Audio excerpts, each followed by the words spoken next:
Bien, hola. Bien, ¿cómo está? Bien, de una vez renómbrate. Primero haz tu nombre y después va la unidad. ¿Listo? Entonces, en tu caso, lo mismo Viviana, esto de secretaria académica, ya no lo vamos a utilizar para esta visita todos. En caso de que les toque hablar renombre, y tiene que ser Viviana Palacios, @Ecacen. ¿Listo? Para que sepan. Bueno, ya llegó Alejandro. Les quiero contar que como preámbulo, en este momento les voy a compartir pantalla. Nos envió este parte de Gustavo, es experto, es el líder de aseguramiento de la calidad de los niños en la ascensión al terreno, ¿listo? Para entrar en ese contexto. Entonces él dice que el reconocimiento previo que hizo. Buenos días, muchachos, ¿me están escuchando ahí? No encuentra varias cosas y que no le realice robo para que las podamos subsanar a lo largo de la visita. Bien, vamos a dar un margen pequeñito de espera mientras los compañeros empiezan a unirse, haciéndole la gran invitación, muchachos, a que, bueno, después de las 10 de la mañana queda abierta la evaluación que tiene que ver con la segunda guía. Es una guía bastante sencilla, muchachos, que los invito a que ustedes la revisen y la puedan entonces desarrollar sin ningún inconveniente.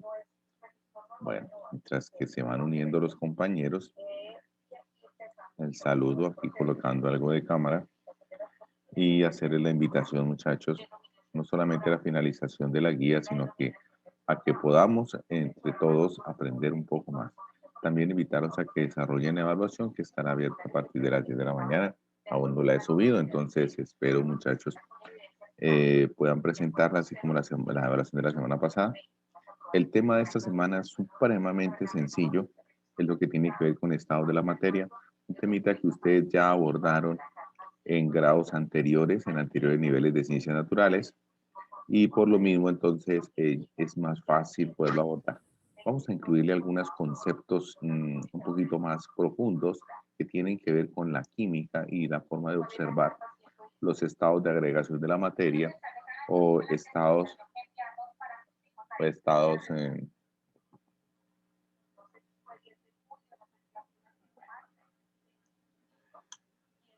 de agregación de la materia o la manera como se organizan las moléculas para conformar entonces los diferentes, por ejemplo, en el estado sólido, cómo se acercan de bastante las moléculas. En el estado líquido se acercan parcialmente y en el estado gaseoso las moléculas no tienen ningún grado de atracción apreciable o estimable.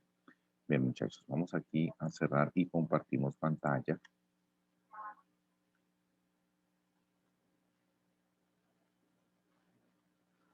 Cuéntenme, muchachos, ¿ahí me están viendo bien la guía? ¿Me están viendo bien la guía, muchachos? ¿O no se me está escuchando bien? Sí, sí, señor, sí se ve la guía. Ok, muchas gracias. Entonces, miren aquí, plazo máximo, viernes 6 de agosto, o sea que es para este viernes en 8 días, entrega de la actividad. Recordándoles que vamos a hacer evaluación hoy, día jueves, o la vamos a dejar jueves, viernes y sábado a medianoche para que ustedes la puedan revisar. Vamos a hacer evaluación hoy y vamos a hacer evaluación también en 8 días sobre estos estados de la materia. Siempre buscando que revisen los conceptos, los refuercen, los apliquen y que esta evaluación dé una muestra de que los están utilizando correctamente. La clave del Classroom, muchachos, aquí las estoy relacionando, es bastante sencilla. Nunca hemos tenido problemas con chicos de décimo A para subir las actividades a la plataforma de Classroom. Sin embargo,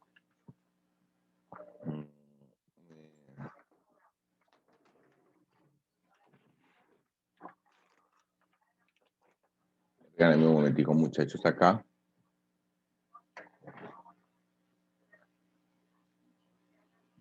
Espérame, a ver, utilizó 5. ¿Ahí me escuchan bien, muchachos? ¿Ahí me están escuchando bien? ¿Ahí me están escuchando bien? Cuéntenme. Sí, señor. Ok, bueno. Se está viendo perfectamente bien la guía, ¿verdad, muchachos? Chicos, Sí, se está sí viendo se está viendo bien. perfectamente bien la guía. Señor, ¿sí se está viendo bien la guía? Sí, señor, sí se está viendo bien la Señor. guía. Ok, bueno. Entonces, cuando hablamos nosotros, muchachos, de los estados de la materia, estamos refiriéndonos a la manera como nosotros encontramos la materia, como sólido, como líquidos y como gases. Y es fácil diferenciarla. Cuando algo tiene forma, lo podemos palpar, no cambia de forma al pasarlo de un recipiente a otro, decimos que está en estado sólido. Pero cuando pasamos una sustancia y necesitamos almacenarla en un recipiente, y al pasarla de un recipiente a otro, toma la forma del nuevo recipiente, decimos que está en estado líquido. Pero hay una materia que prácticamente no es palpable, no es fácil de visualizar, es la materia en estado gaseoso. No es fácil de visualizar por el sentido del tacto, por el sentido de la vista, pero en ocasiones podemos visualizarla por el sentido del olfato, cuando determinamos los olores, y es el estado gaseoso. Entonces, por eso, vienen estas primeras preguntas de exploración, con las cuales hay una especie de invitación a que nosotros revisemos lo que sabemos de lo que son los estados de la materia. Y aquí, entonces, en este inicio, bueno, luego tomar el lapicito, en esta pregunta inicial, cuando habla las hierbas aromáticas, estamos hablando de una cantidad de sustancias que están en estas planticas llamadas hierbas aromáticas, como la hierbabuena, etcétera, como otra cantidad de planticas. A ver, vamos aquí a darle ingreso al compañero Saavedra, ya listo. Entonces, estas hierbitas están desprendiendo material todo el tiempo, están desprendiendo partículas que obviamente van a ser captadas o van a ser, a ver, veo, escucho un chat acá, veo un chat, perdón.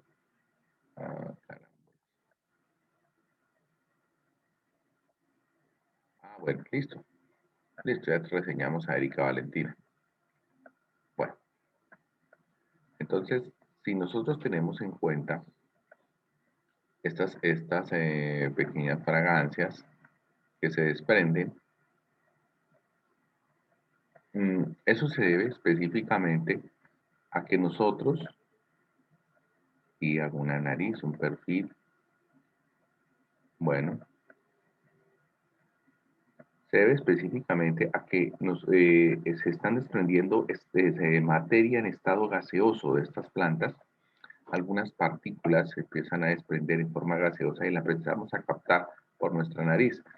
Para que una partícula sea, para que una materia sea detectable en forma olorífica por nosotros, tiene que disolverse en nuestra pituitaria y generar ese pulso nervioso que en el cerebro genera el olor.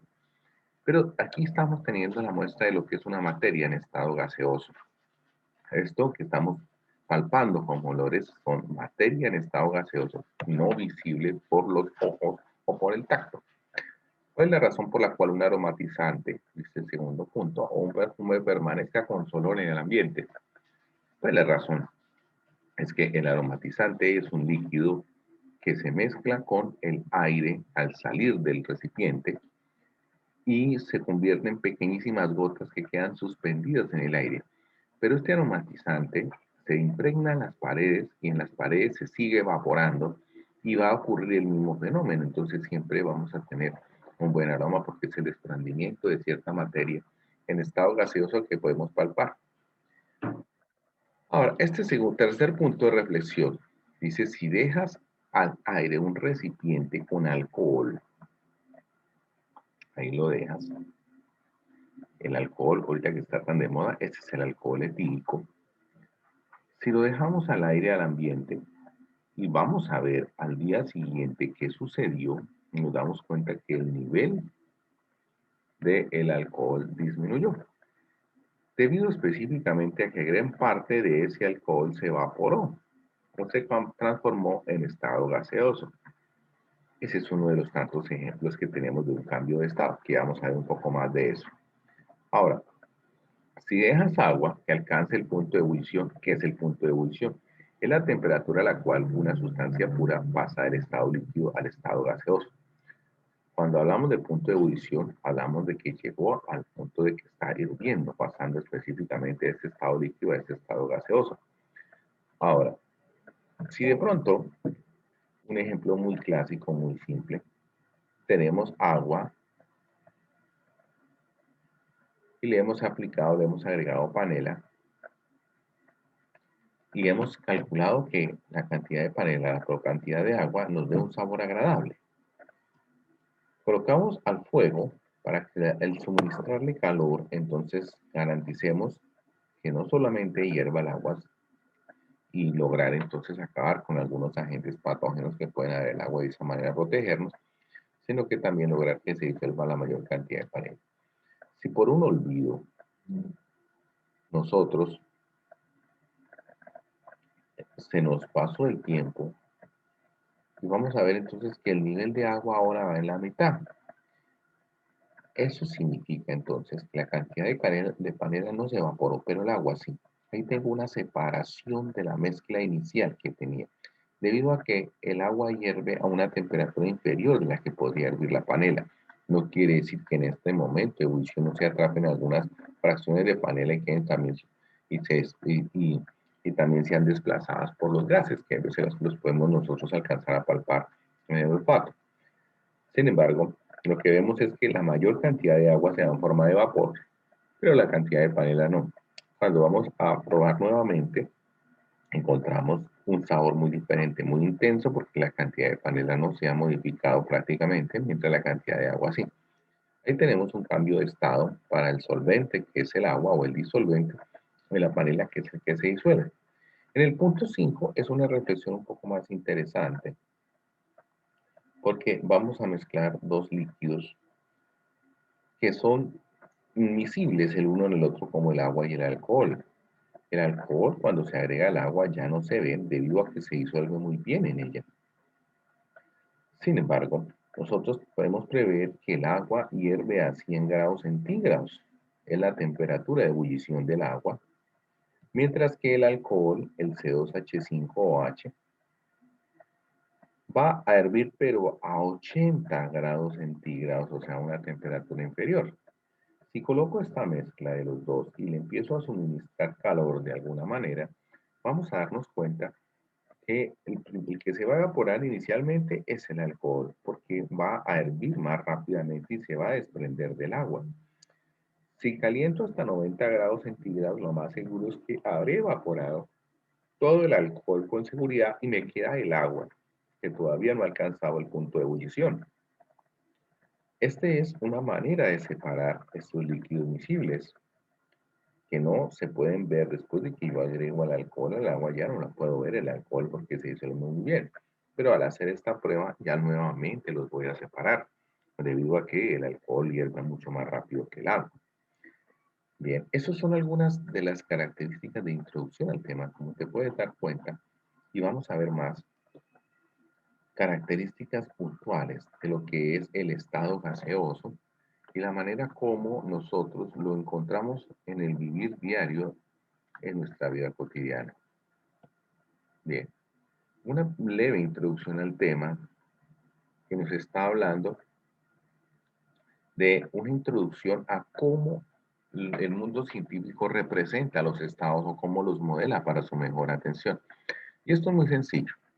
Si nos dicen, vamos a dibujar un paisaje en el cual dibujes sólidos, ahora dibujes el agua como estado líquido, entonces si te das cuenta casi siempre dibujas el agua con rayitas.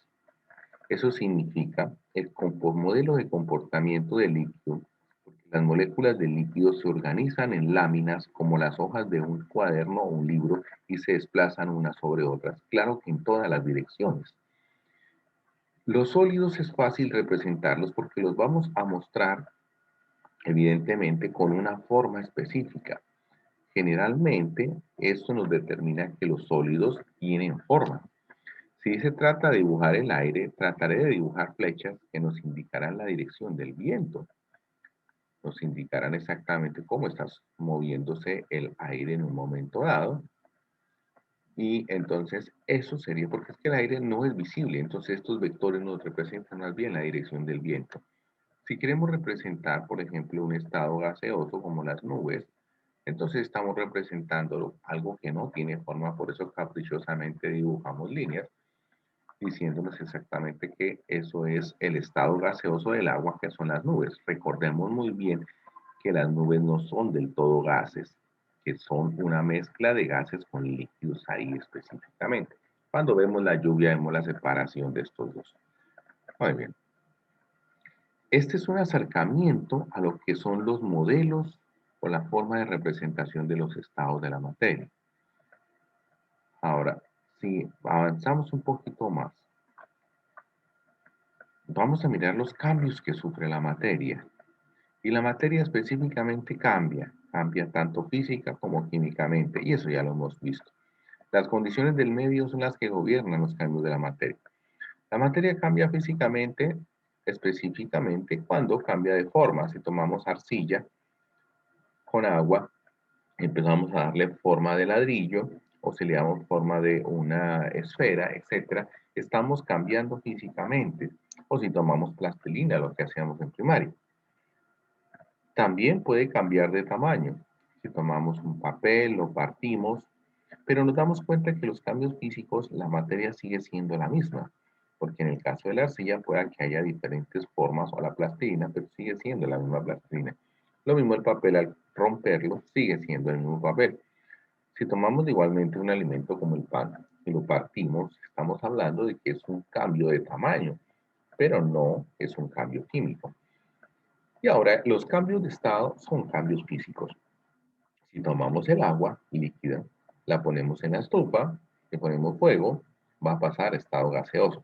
Eso es un cambio de estado, pero el agua en estado gaseoso sigue siendo agua. Ahora, si tomamos el agua y la colocamos en la nevera y esperamos un tiempo prudencial, vamos a darnos cuenta que efectivamente pasó al estado sólido, pero sigue siendo evidentemente agua, lo cual quiere mostrar que la materia puede cambiar físicamente cuando no deja de ser lo que es y no se convierte en una nueva sustancia. Todo eso le llamamos cambios físicos. Dentro de los cambios físicos está cambiar de estado. Los cambios químicos ya los hemos visto y los trabajamos efectivamente en los dos primeros periodos. Inicialmente hablamos de los tipos de sustancias puras inorgánicas, que fueron los óxidos, hidróxidos, ácidos y sales. Luego la transformación química de estas sustancias, que se representó con las reacciones químicas. Vimos lo que eran los diferentes tipos de reacciones, así como también algunas condiciones muy importantes que gobiernan la transformación, como la ley de la conservación de la masa, la ley de las proporciones definidas de Dalton, etc. Con lo cual nosotros hicimos procedimientos de balancear ecuaciones y demás. Bien. Pero ahora hablemos de los estados de agregación o estados de la materia. Aquí hablamos de dos enlaces, muchachos. Si yo hablo de el agua, el H2O, tomo una partícula muy pequeña de agua, encuentro que hay dos elementos o dos sustancias puras muy simples, que son el hidrógeno y el oxígeno, que la proporción es 2 hidrógenos por cada oxígeno, lo cual nos indica que en la partícula más pequeñita de agua, que sigue siendo agua, el hidrógeno se une al oxígeno y al mirar las características del átomo del hidrógeno, este comparte un electrón con el oxígeno. Y esta rayita nos indica la pareja de electrones que están compartiendo según la representación de Lewis. Sin embargo, como el oxígeno es más electronegativo, o sea, le gustan más los electrones, estos dos electrones tratan de irse hacia el oxígeno, mientras que el hidrógeno, al quedar sin electrones, tiene una ligera tendencia a cargarse positivamente. Aquí estamos viendo varias cositas. El enlace que mantiene la molécula de agua unida. Y ese enlace se llama el enlace intramolecular. Pero ahora vamos a mirar la cercanía con otra molécula de agua para estar conformando una gota de agua de miles y de millones y millones de moléculas de agua formarían entonces una gota de agua. Pero ¿cómo se unen estas moléculas? Pues aquí estamos viendo algo importante que es el enlace entre moléculas. Y ese enlace entre moléculas se llama enlace intermolecular. Habíamos dicho que el hidrógeno en cada molécula se carga positivamente y el oxígeno negativamente. Pues bien, esa cercanía Se debe a la interacción de oxígeno y hidrógeno por carga positiva o negativa. Y aquí voy a reseñarlo con estas lineecitas a trazos, lo cual me está mostrando que se acercan lo suficiente. Pero al irse acercando oxígeno negativo con hidrógeno positivo, también se acercan estos dos hidrógenos que tienen la misma carga y se rechazan. Entonces tenemos un evento de atracción-rechazo entre las dos moléculas, lo cual estas dos moléculas les permite tener una libertad de movimiento no muy acentuada de una con respecto a la otra. Lo mismo las que están abajo se van a desplazar en diversas direcciones, permitiendo que esto esté en estado líquido para el agua. En conclusión, ¿qué decimos? Si las moléculas están muy cerca, demasiado cerca, se favorece el estado sólido.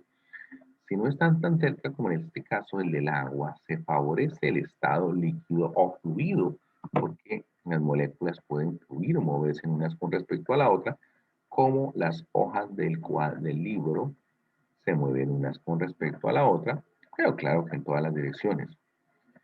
Entonces, ¿de qué depende el estado de agregación o estado de la materia? Del grado de atracción que ocurra entre moléculas. Si están muy unidas, estaríamos favoreciendo el estado sólido y es un estado con forma. Si no están tan unidas, estamos favoreciendo el estado líquido y es un estado con forma. No tiene forma, tiene volumen, pero no tiene forma. Y el estado gaseoso no tiene ni volumen ni tiene forma, siendo un estado muy fluido. Entonces, aquí, bueno, borramos un poquitico lo referente a esta parte.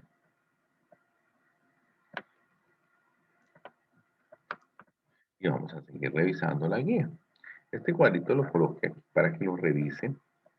Recuerden, el estado sólido no es fluido porque tiene forma, tiene un volumen. El estado líquido es un fluido, no tiene forma, pero sí tiene volumen. Y el estado gaseoso es un estado demasiado fluido, no tiene forma ni tiene volumen. Y ese es un estado que vamos a estudiar a partir de la guía siguiente. Ahora vemos que el estado sólido, una representación, el hielo, el estado líquido, representación, el agua, el estado gaseoso, representación, las nubes, y el estado plasma, que es cuando ya se separan en iones positivos negativos las moléculas que están conformando una sustancia. Tenemos una representación muy sencilla de los tres estados, sólido, líquido, gas. Bueno, algunas características que ya las has tomado en cuenta. El sólido tiene forma, tiene volumen. Como tiene forma y tiene volumen, tiene una densidad fija también. Y es una característica con la cual podemos distinguir unos sólidos de otros. Igualmente, la dureza, la maleabilidad y características específicas para los sólidos. Los sólidos no se dejan comprimir. Ahora, los líquidos. Los líquidos no tienen forma. Toman la forma del recipiente que los contiene. Tienen un volumen definido, por lo tanto, tienen también densidad definida y la densidad es una característica con la cual podemos distinguir unos líquidos de otros. Entonces, debido a que las moléculas se pueden desplazar unas con respecto a las otras, hablamos del estado fluido. Para el líquido, lo mismo para el estado gaseoso, pero si te das cuenta, el estado gaseoso, las moléculas, la atracción es muy mínima. Tratan de ocupar todo el espacio posible. De hecho, hay que tapar el recipiente, si no tratarán, se saldrán de ahí del líquido que lo contiene. Ese es el ejemplo cuando tenemos el encendedor del cigarrillo o la mechera. Si le quitamos la tapa, inmediatamente ese líquido que está ahí se evapora, porque la presión mantenía ese gas comprimido para ser líquido. Pero cuando quitamos la tapa, inmediatamente se evapora. Esto que nos muestra una diferencia en el comportamiento entre un líquido y un gas. Y el estado plasma, donde están libres las iones positivos y negativos, que bueno, es un estado que estudiamos a mayor profundidad. Los cambios de estado. ¿Qué le llamamos un cambio de estado? Un cambio de estado es cuando una sustancia pasa de un estado